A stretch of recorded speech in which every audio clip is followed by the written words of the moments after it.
নমস্কার। কবিগুরু রবীন্দ্রনাথ ঠাকুরের পুনশ্চ কাব্যগ্রন্থের ছেলেটার বয়স হবে বছর 10। পরের ঘরে মানুষ, যেমন ভাঙা বেড়ার ধারে আগাছা। মালির যত্ন নেই, আছে আলোক, বাতাস, বৃষ্টি, পোকামাকড়, ধুলোবালি। কখনো ছাগলে দেয় মুড়িয়ে, কখনো মারিয়ে দেয় গরুতে। তবু মরতে চায় না, শক্ত হয়ে ওঠে। ডাঁটা হয় মোটা, পাতা হয় চিকন সবুজ। ছেলেটা কুল পাড়তে গিয়ে গাছের থেকে পড়ে, হাড় ভাঙে। বুনো বিষফল খেয়ে ওর ফিরমি লাগে। রথ দেখতে গিয়ে কোথায় যেতে কোথায় যায়, কিছুতেই কিছু হয় না। আধমরা হয়েও বেঁচে ওঠে। হারিয়ে গিয়ে ফিরে আসে কাদা মেখে, কাপড় ছিঁড়ে। মার খায় দমাদম, গাল খায় অজস্র। ছাড়া পেলেই আবার দেয় দৌড়। মরা নদীর বাঁকে দাম জমেছে বিস্তর।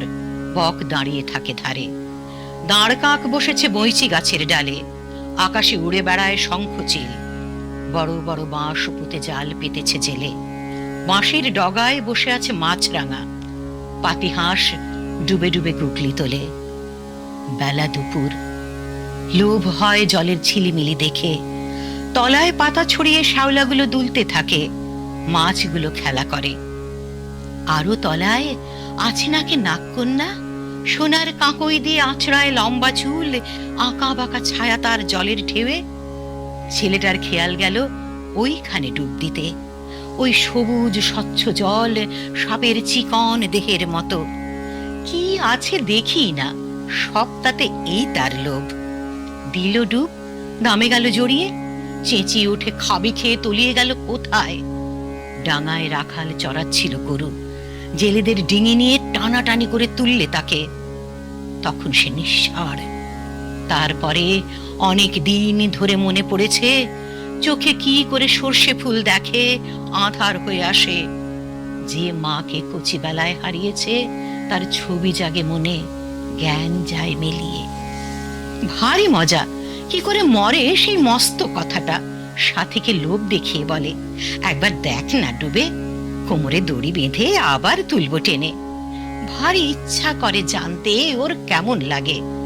সাথী রাজি হয় না। ও রেগে বলে, ফিতু ফিতু ফিতু কোথাকার। বকশিদের ফলের বাগান, সেখানে লুকিয়ে যায় জন্তুর মতো। মার খেয়েছে বিস্তর, জাম খেয়েছে আরো অনেক বেশি। বাড়ির লোকে বলে, লজ্জা করে না বাঁদর? কেন লজ্জা? বকশিদের খোঁড়া ছেলে তো ঠেঙে ঠেঙে ফল পারে, ঝুড়ি ভরে নিয়ে যায়। গাছের ডাল যায় ভেঙে, ফল যায় তোলে। লজ্জা করে না? একদিন পাকরাশিদের ছেলে একটা কাঁচ পরানো চোঙ নিয়ে ওকে বললে, দেখ না ভিতর বাগে। দেখলো নানা রং সাজানো, নাড়া দিলে নতুন হয়ে ওঠে। বললে, দে না ভাই আমাকে, তোকে দেব আমার ঘষা ঝিনুক, কাঁচা আম ছাড়াবি মজা করে, আর দেব আমের কষির বাঁশি। দিল না ওকে, কাজে চুরি করে আনতে হলো। ওর লোভ নেই, ও কিছু রাখতে চায় না, দেখতে চায় কি আছে ভিতরে। খোদন দাদা কানে মোচড় দিতে দিতে বললে, চুরি করলি কেন? লক্ষ্মী ছাড়াটা জবাব করলে, ও কেন দিল না, যেন চুরির আসল দায় পাকরাশিদের ছেলের। ভয় নেই, ঘৃণা নেই ওর দেহটাতে। কোলা ব্যাং তুলে ধরে খপ করে। বাগানে আছে খোঁটা পোতার এক গর্ত, তার মধ্যে সেটা পোষে। পোকামাকড় দেয় খেতে। গুবরে পোকা কাগজের বাক্স এনে রাখে, খেতে দেয় গোবরের গুটি। কেউ ফেলে দিতে গেলে অনর্থ বাঁধে। স্কুলে যায় পকেটে নিয়ে কাঠ বিড়ালি। একদিন একটা হেলে সাপ রাখলে মাস্টারের ডেস্কে। ভাবলে, দেখি না কি করে মাস্টার মশাই। ডেস্ক খুলে ভদ্রলোক লাফিয়ে উঠে দিলেন দৌড়। দেখবার মতো দৌড়টা। একটা কুকুর ছিল ওর পোষা, কুলিন জাতের নয়, একেবারে বঙ্গজ। চেহারা প্রায় মনিবেরই মতো, ব্যবহারটাও। অন্ন জুটত না সবসময়, গতি ছিল না চুরি ছাড়া। সেই অপকর্মের মুখে তার চতুর্থ পা হয়েছিল খোঁড়া। আর সেই সঙ্গে কোন কার্যকারণের যোগে শাসনকর্তাদের শশা ক্ষেতের বেড়া গিয়েছিল ভেঙে। মনিবের বিছানা ছাড়া কুকুরটার ঘুম হতো না রাতে। তাকে নইলে মনিবেরও সেই দশা।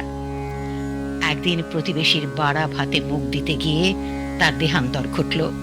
মরণান্তিক দুঃখেও কোনোদিন জল বেরোয়নি যে ছেলের চোখে, দুদিন সে লুকিয়ে লুকিয়ে কেঁদে কেঁদে বেড়ালো, মুখে অন্ন জল রুচল না। বকশিদের বাগানে পেকেছে করম চা, চুরি করতে উৎসাহ হলো না। সেই প্রতিবেশীদের ভাগ্নে ছিল 7 বছরের, তার মাথার উপর চাপিয়ে দিয়ে এলো এক ভাঙা হাঁড়ি। হাঁড়ি চাপা তার কান্না শোনালো যেন ঘানি কলের বাঁশি। গেরস্ত করে ঢুকলেই সবাই তাকে দূর দূর করে, কেবল তাকে ডেকে এনে দুধ খাওয়ায় সিধো গয়লানি।